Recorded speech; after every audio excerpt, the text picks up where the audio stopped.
Hello साथियों, आप सभी का ट्यूटोरियल पार्ट में हार्दिक स्वागत एवं अभिनंदन है। हिंदी में समास का एक चैप्टर है, उसके अंतर्गत बात करने वाले हैं, जिसमें से पूरा समास कंप्लीट होगा। तो आज आप लोग एंड पॉइंट तक की बने रहें। आज की क्लास में समास खत्म। ठीक, तो आप लोग समास जो ये स्पेशल जो क्लास है, ये यूपीपी और लेखपाल के लिए विशेष ज़्यादा इम्पोर्टेंट है। बाकी ऑल एग्जाम के लिए तो है ही, लेकिन ये जो विशेष तौर पर बनाई जा रही है, ये मतलब विशेष ध्यान में रखते हुए यूपी पुलिस और यूपी लेखपाल, ये दो टारगेट के हिसाब से है। तो हिंदी पढ़ेंगे हम लोग। हिंदी में जो चैप्टर है समास, हिंदी में चैप्टर है समास। समास किन शब्दों से मिलकर बनता है, समास कहते किसे है, समास होता क्या है, समास कितने प्रकार के होते हैं, ये सारी चीज़ों की हम चर्चा इस पर करेंगे। तो समास जो है, समास दो शब्दों से मिलकर बनता है। समास दो शब्दों से मिलकर बनता है। एक तो बनता है सम और दूसरा बनता है आस। एक तो बनता है सम और दूसरा बनता है आस। सम और आस जब दोनों शब्द मिलते हैं तो यहाँ पे समास बनता है। कौन सा निर्माण होता है? समास। इसके लिए हमने आपको जब संधि पढ़ाई थी, तो आप इसके नीचे लिंक मिल जाएगी, तो आप वो वीडियो जाकर देख लेना। संधि के लिए कैसे बनेगा, कैसे नहीं बनेगा, तो ये सारी चीज़ें हम संधि के अंतर्गत बताया था। समास, सम का मतलब होता है संपूर्ण, यानी जो सम का अर्थ होता है वो होता है संपूर्ण, और आस का मतलब होता है आशय, संपूर्ण आशय। समास दो शब्दों से मिलकर बनता है, सम और आस। आ जाएगा अगर जो मान लिया एग्जाम में आ जाए कि समास किन किन शब्दों से मिलकर बनता है, तो समास सम और आस से मिलकर बनता है, समास बनता है। सम का अर्थ होता है संपूर्ण, आस का मतलब होता है आशय। समास का जो शाब्दिक अर्थ होता है वो होता है संक्षेप या संक्षिप्त। संक्षिप्त या संक्षेप, संक्षिप्त या संक्षेप का मतलब होता है किसी चीज़ को शॉर्टकट करना, है ना। इसे मान लो कि लिख दिया जाए, ये जो संपूर्ण आशय है, इनको मिलाकर एक समास बनाया गया, छोटा बना दिया गया। तो संक्षिप्त मतलब छोटा करना, किसी चीज़ को जो लिखा, समझना अर्थ बिल्कुल वही रहे, लेकिन उसको लिखा छोटा करके जाए। समास का शाब्दिक अर्थ होता है संक्षिप्त या संक्षेप, ये याद कर लेना, ये इंपॉर्टेंट है आपके लिए। उसके बाद परिभाषा होती है, दो या दो से अधिक शब्दों को पास पास लाकर नए शब्द बनाने की प्रक्रिया को समास कहते हैं। यानी दो या दो से अधिक शब्दों को जब पास पास लाकर और नए शब्दों का निर्माण करते हैं तो उसे हम समास कहते हैं। समास की परिभाषा लिख लो, दो या दो से अधिक शब्दों को पास पास लाकर नए शब्द बनाने की प्रक्रिया को समास कहते हैं। समास 6 प्रकार के होते हैं। समास कितने प्रकार के होते हैं? 6 प्रकार के होते हैं। मुख्यतः 4 प्रकार के होते हैं। समास 6 प्रकार के होते हैं और मुख्यतः आपके 4 प्रकार के होते हैं। तो पहला इधर डालिए टॉपिक, समास के प्रकार। समास के प्रकार, समास के प्रकार यानी समास कितने प्रकार के होते हैं? तो समास 6 प्रकार के होते हैं। समास 6 प्रकार के होते हैं। अगर जो मुख्यतः बात करेगा तो मुख्यतः आपके 4 प्रकार के होते हैं। इसी जगह लिख लो, जो समास होते हैं समास 6 प्रकार के होते हैं, और मुख्यतः बात करेगा तो मुख्यतः जो समास होते हैं वो आपके 4 प्रकार के होते हैं। मुख्यतः समास कितने प्रकार के होते हैं? 4 प्रकार के होते हैं। समास के प्रकार यानी समास 6 प्रकार के होते हैं, मुख्यतः 6 प्रकार के होते हैं। पहला है आपके पास अव्ययी भाव समास। अव्ययी भाव समास कौन सा होता है? अव्ययी भाव समास। दूसरा होता है तत्पुरुष समास। तीसरा होता है द्वंद्व समास। चौथा होता है बहुव्रीहि समास। पांचवा होता है दीर्घ समास, और छठवां होता है कर्मधारय समास। छठवां कौन सा होता है? कर्मधारय समास। यानी अव्ययी भाव समास, तत्पुरुष समास, द्वंद्व समास, बहुव्रीहि समास, दीर्घ समास, कर्मधारय समास। जो अव्ययी भाव समास, तत्पुरुष समास, द्वंद्व समास, बहुव्रीहि समास, ये जो समास होते हैं ये मुख्य समास होते हैं। 4 प्रकार के होते हैं। मुख्य समास होते हैं अव्ययी भाव समास, तत्पुरुष समास, द्वंद्व समास, बहुव्रीहि समास, ये मुख्य होते हैं। और ये जो द्विगु है और कर्मधारय है, ये तत्पुरुष का ही पार्ट होता है। किसका पार्ट होता है? ये किसका पार्ट होता है? ये आपके पास होता है तत्पुरुष का ही पार्ट होता है। ठीक, तो यहाँ तक आपको समझ में आया होगा। कि आप यानी समास 6 प्रकार के होते हैं, मुख्यतः 4 प्रकार के होते हैं। अव्ययीभाव समास, तत्पुरुष समास, कर्मधारय समास, द्वंद्व समास, बहुब्रीहि समास, द्विगु समास और हाँ हो गए ना। एक चीज़ और जान लो, जो द्वंद्व समास है इस समास को हम इतरेतर समास के नाम से भी जानते हैं। इसका एक पार्ट होता है, द्वंद्व समास का एक पार्ट होता है इतरेतर समास। ये कब इतरेतर होता है, कब द्वंद्व समास होता है, तो ये हम आपको बता देंगे अभी जब आगे पढ़ाएंगे, यानी इसके प्रकार पढ़ाएंगे, तो अभी कब इतरेतर होगा, कब द्वंद्व होगा। तो आप अभी इतना जानें कि जो द्वंद्व समास का एक पार्ट और होता है उसका नाम होता है इतरेतर समास। तो पहला आप डालिए अव्ययीभाव समास, पहला डालिए अव्ययीभाव समास। अव्ययीभाव समास, अव्ययीभाव समास किसे कहते हैं? जिस समास का पहला पद प्रधान होता है, जिस समास का पहला पद प्रधान होता है, जिस समास का पहला पद प्रधान होता है, जिस समास का पहला पद प्रधान होता है उसे अव्ययीभाव समास कहते हैं, उसे अव्ययीभाव समास कहते हैं। ये याद रख लेना, अव्ययीभाव समास जिसमें पहला पद, 2 पद होंगे, एक प्रथम एक द्वितीय, तो जिसका पहला पद प्रधान होगा वो आपका कौन समास होगा? अव्ययीभाव समास होगा। कौन समास होगा? अव्ययीभाव समास होगा। जैसे प्रतिदिन, पहले क्या होगा इसका? प्रतिदिन। एग्जाम्पल लिख लो इसे, प्रतिदिन।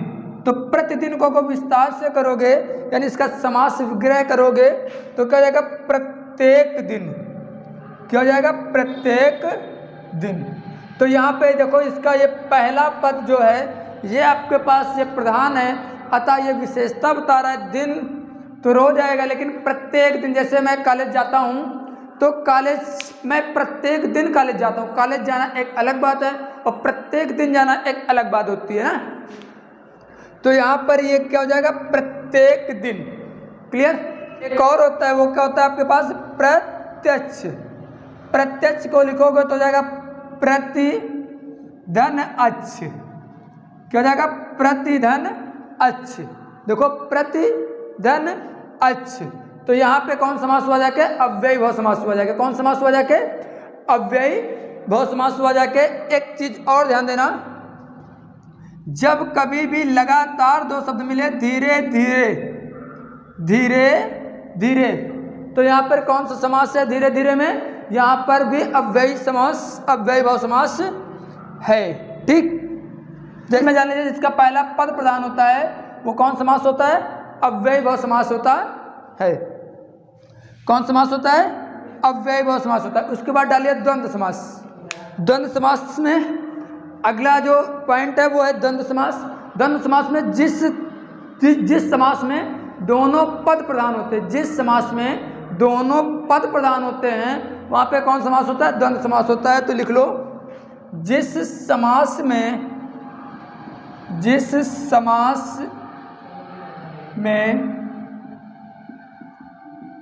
दोनों पद प्रधान, जिस समास में दोनों पद प्रधान होते हैं, जिस समास में दोनों पद प्रधान होते हैं वहाँ पर द्वंद्व समास होता है। वहाँ पे कौन सा समास होगा? द्वंद्व समास होगा। अर्थात जिस समास में दोनों पद प्रधान होंगे, यानी पहला पद दूसरा पद बराबर होगा, वहाँ पर द्वंद्व समास होगा। और बीच में योजक चिन्ह का लोप होता है, और बीच में योजक चिन्ह मिलेगा। योजक चिन्ह मतलब कैसे बनता है? योजक चिन्ह, योजक चिन्ह, योजक चिन्ह आपका ऐसे बनता है। तो इस समास में योजक चिन्ह मिलेगा, अर्थात इसे समासिक चिन्ह भी कहते हैं। याद रखना है, इस योजक चिन्ह को सामासिक चिन्ह भी कहते हैं। तो द्वंद्व समास में जैसे एग्जाम्पल में लिखना, जैसे माता पिता, माता और पिता, चाहे बोलो माता पिता, चाहे माता और पिता बोलो या माता पिता। तो देखो यहाँ पे दोनों पद प्रधान है, यानी दोनों की जो वरीयता है वो बराबर होती है। जैसे भाई बहन, भाई बहन, भाई बहन, यहाँ पर भी दोनों पद प्रधान है, दोनों पद बराबर हैं। लाभ और हानि, लाभ और हानि, तो यहाँ पर कौन सा होगा, इत्यादि लिख लो। इसी प्रकार से जो भी होंगे वो सब आपके द्वंद्व समास में आएंगे। यानी द्वंद्व समास में दोनों पद प्रधान होते हैं, बीच में योजक चिन्ह लगा रहेगा। अगो बीच में योजक चिन्ह लगा रहे, दोनों पद प्रधान है। देखो योजक चिन्ह धीरे धीरे में भी लगा था, धीरे धीरे, लेकिन यहाँ पर दोनों शब्द एक ही हैं, इसलिए ये अव्ययभाव समास था। अब यहाँ पर दोनों शब्द एक तो है नहीं भाई। देखो लाभ और हानि अलग हैं, लेकिन दोनों बराबर बराबर कंडीशन होते हैं। भाई बहन, ठीक, तो यहाँ पर आपका कौन समास हो जाएगा, द्वंद्व समास। इसी में एक हमने बताया था इतरेतर समास। इतरेतर समास में बीच में योजक चिन्ह नहीं होता है। एक अभी हम बताए थे आपको, इसी का एक पार्ट बताया थे, कौन सा बताया था, इतरेतर समास। इतरेतर समास में होता क्या है कि इसमें योजक चिन्ह का लोप नहीं होता है, योजक चिन्ह का लोप नहीं होता है, नहीं होता है, यानी इसमें योजक चिन्ह का प्रयोग नहीं होगा, ये चीज जान लो। जैसे एग्जाम्पल में लिखो, एग्जाम्पल में से धर्मा धर्म, धर्मा धर्म, लाभ लाभ, लाभ लाभ, यानी लाभ ही लाभ हो रहा है। तो देखो दोनों में योजक चिन्ह का प्रयोग नहीं हुआ है, अतः यहाँ पर कौन समास होगा, यहाँ पर इतरेतर समास होगा। इतरेतर, इतरेतर समास किसका पार्ट है, तो द्वंद्व समास का पार्ट है। ठीक, यहाँ तक क्लियर। आगे डालिए द्विगु समास।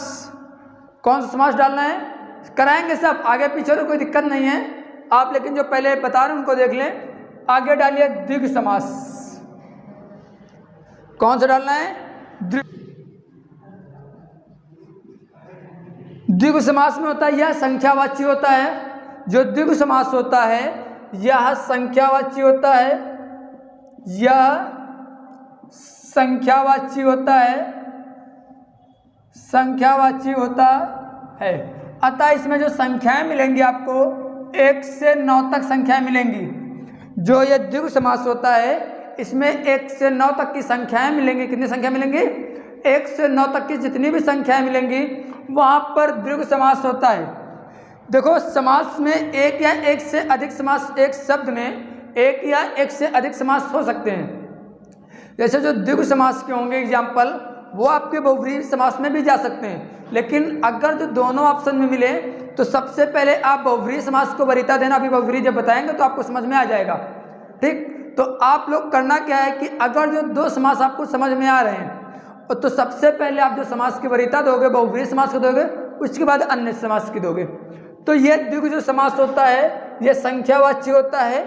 इसमें 1 से 9 तक की संख्याएं मिलती हैं। जैसे त्रिनेत्र क्या होता है, त्रिनेत्र, चौराहा, तिराहा, पंचवटी, ये सब जो एग्जाम्पल हैं ये सब आपके द्विगु समास के कौन कौन से होते हैं। जैसे लिख लो चौराहा, एग्जाम्पल में लिखो जैसे चौराहा, चौराहा, चौराहा किसे कहते हैं, 4 राहों के समूह को, 4 राहों के समूह को चौराहा कहते हैं। चौराहा किसे कहते हैं, 4 राहों के समूह को, 4 राहों के समूह को चौराहा कहते हैं। भाई जहाँ पर 4 रास्ताएं आकर मिलेंगी उसे हम चौराहा कहेंगे। जहाँ पे 3 रास्ताएं आकर मिलेंगी उसे हम तिराहा कहेंगे। 9 रत्न, 9 रत्न, 9 रत्नों के समूह को 9 रत्न कहेंगे। अतः जितने भी 1 से 9 तक की द्विवन्नी, अठन्नी, दोपहर, ये सब द्विगु समास में आएगा। द्विवन्नी बहुत इंपॉर्टेंट है, दोपहर भी बहुत इंपॉर्टेंट है, बहुत बार पूछा जाता है। तो याद रखना द्विवन्नी और दोपहर में द्विगु समास होगा, क्योंकि 2 यानी दोपहर मतलब क्या हो जाएगा, 2 देखो संख्या आ रही ना, द्विवन्नी, अठन्नी, चवन्नी, जो भी आएंगे ये सब आपके द्विगु। चवन्नी मतलब 4 आनों के समूह को, अठन्नी मतलब 8 आने के समूह को। तो 1 से 9 तक के वो कहीं पर भी संख्याएं मिलेंगी आपको तो आपके द्विगु समास होगा। ठीक, आगे देखो कर्मधारय समास। अगला आप डालें कर्मधारय समास। कौन सा डालना है? कर्मधारय समास। कर्मधारय समास। कर्मधारय समास। कर्मधारय समास क्या होता है? अगला डालिए कर्मधारय समास। कर्मधारय समास मतलब जिस समास में पहला पद विशेषण और दूसरा पद विशेष होता है, यानी इसमें पहला पद विशेषण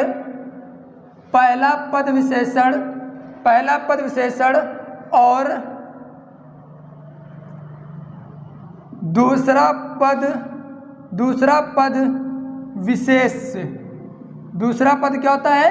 विशेष से होता है, वहां पर कर्मधारय समास होता है। विशेषण किसे कहते हैं? विशेष किसे कहते हैं? तो विशेषण जो उसकी विशेषता होती है उसे विशेष कहते हैं, और विशेष किसे कहते हैं? जिसकी विशेषता बताई जाए।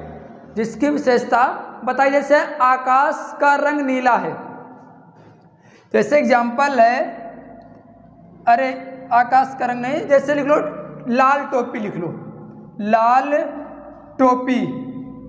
तो देखो लाल टोपी यानी टोपी कैसी है? लाल है, ये इसका विशेषण है, और विशेषण किसकी बताएगी? टोपी बताएगी, तो ये इसका विशेष हो जाएगा। तो जो लाल है वो आपका विशेषण हो जाएगा।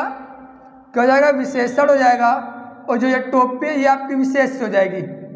टोपी क्या हो जाएगी? विशेष हो जाएगी। यानी जिस समास में पहला पद विशेषण होता है और दूसरा पद विशेष होता है, उसे हम क्या बोलते हैं? उससे हम लोग बोलते हैं कर्मधारय समास बोलते हैं। दूसरा लिख लो नीलकमल। नीलकमल का मतलब होता है नीला है जो कमल। यानी कमल की विशेषता बताई जा रही है, विशेषण अर्थात नीला विशेषण हो जाएगा, और विशेष से आपके पास कमल हो जाएगा। तो ये आपके पास कर्मधारय समास हुआ। अगला डालिए बहुव्रीहि समास। कौन सा डालना है? बहुव्रीहि समास। अगला समास है बहुव्रीहि समास। बहुव्रीहि समास में दोनों पद अप्रधान होते हैं। यानी कहने का मतलब ये है कि इसमें से कोई भी पद प्रधान नहीं होता है, यानी न पहला पद प्रधान होता है, न दूसरा पद प्रधान होता है, और कोई तीसरा पद प्रधान होता है। क्या होता है? कोई तीसरा पद प्रधान होता है। और बहुव्रीहि समास की एक बात नोट कर लेना, यहाँ पर सभी प्रकार के देवी देवताओं का जिक्र किया जाएगा। लगभग हम बात बता रहे हैं, लगभग 90% जो बहुव्रीहि समास होते हैं वो किसी न किसी देवी देवताओं के नाम पर ही होते हैं। जैसे त्रिनेत्र, 3 नेत्र हैं, 3 नेत्र तो द्विग भी होगा, और 3 नेत्र हैं जिसके भगवान शिव। तो यहाँ पर आपके डबल समास यानी द्विग समास भी हो रहा है, बहुव्रीहि समास हो रहा है। अगर दोनों समास मिलेंगे तो बहुव्रीहि को पहले वरीयता दोगे, नहीं तो बहुव्रीहि मिले तो बहुव्रीहि, द्विग मिले तो द्विग लगाना। क्लियर? देखिए इसमें अन्य पद प्रधान होता है, लिख लो इसमें अन्य पद प्रधान होता है। अन्य पद प्रधान होता है, जैसे नीलकंठ। और नीलकंठ मतलब शिव जी की बात की गई है। पीतांबर,